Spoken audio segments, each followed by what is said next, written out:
Bismillahirrahmanirrahim. Assalamualaikum warahmatullahi wabarakatuh. Pada kesempatan kali ini saya akan membahas perihal GameSpace versi 6. Kita bahas tentang kelebihan dan kekurangan dari GameSpace versi 6 ini setelah menggunakannya selama beberapa hari ya teman-teman. Oke, kita bahas terlebih dahulu dari namanya. Di papan aplikasi untuk GameSpace versi 6 ini bernama GameSpace. Akan tapi ketika kita lihat di daftar aplikasi atau manajemen aplikasi di info aplikasinya, namanya itu menjadi Game Assistant versi 6.9.1. Gak tahu hal ini kenapa terjadi. Yang jelas di papan aplikasi namanya itu GameSpace, tapi di info aplikasi namanya itu Game Assistant ya teman-teman. Oke, ketika kita klik dan masuk ke tampilannya seperti ini. Dan untuk tampilannya ini seperti GameSpace versi biasanya, akan tapi ada beberapa fitur terbaru yang dibawa oleh GameSpace versi 6 ini.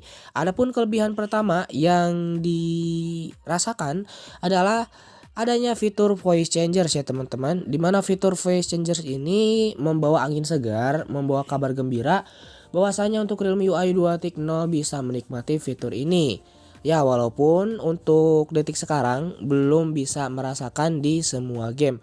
Hanya beberapa game saja, dan itu juga spesifik untuk game Cina ya teman-teman, yang bisa menggunakan fitur voice changers ini.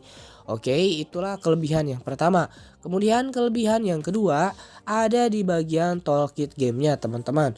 Untuk toolkit gamenya ini teman-teman bisa mengcustomize ya, bisa menambahkan WhatsApp, kemudian menambahkan video, menambahkan file saya, dan mungkin di update selanjutnya bisa menambahkan beberapa aplikasi lainnya yang membuat lebih fresh, kemudian lebih segar juga ketika misalnya kita grafik atau ketika misalnya kita menunggu respawn gitu ya. Kalau bermain Mobile Legends kita bisa melihat dulu WhatsApp, kemudian bisa melihat dulu video gitu ya, sehingga tidak jenuh dan tidak boring ketika bermain game. Serta untuk tampilan game toolkitnya juga lebih bagus gitu ya, lebih lebih fresh gitu ketika dibandingkan dengan GameSpace versi lama ya. Mungkin karena ini baru, dan ketika dibandingkan dengan yang lama pasti pilih yang baru gitu teman-teman ya. Oke teman-teman, untuk pembaruannya itu sudah tersedia ya. Teman-teman masukkan aja di YouTube-nya masing-masing GameSpace versi 6.9.2. Dan di beberapa channel sudah ada versi 6.9.2.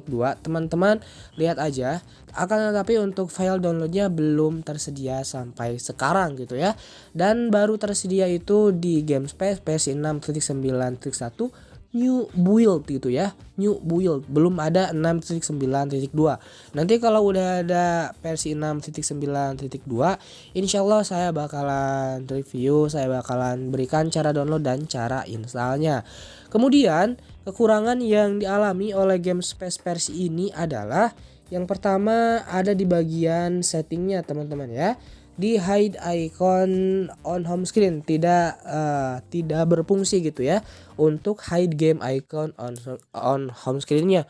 Kemudian yang kedua itu di automatic adjust resolution. Nah, ini tidak bisa dinonaktifkan secara permanen teman-teman. Ketika kita masuk lagi ke GameSpace dan ketika menonaktifkan, ya ini malah aktif kembali dengan sendirinya gitu. Dan hal ini menyebabkan resolusi di gamenya itu menjadi otomatis gitu, karena kita sudah men-settingnya secara automatically adjust resolution, sehingga berpengaruh ke grafis di game kita. Tapi nggak apa-apa, hal itu tidak menjadi sebuah permasalahan yang berarti gitu ya, karena untuk grafis menurut diri saya sendiri tidak terlalu dipermasalahkan. Saya lebih mempermasalahkan, lebih prepare-nya ke performanya teman-teman. Oke, mungkin hanya ini informasi yang dapat saya sampaikan untuk new update dari GameSpace sendiri.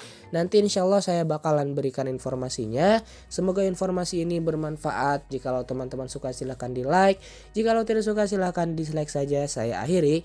Wassalamualaikum warahmatullahi wabarakatuh.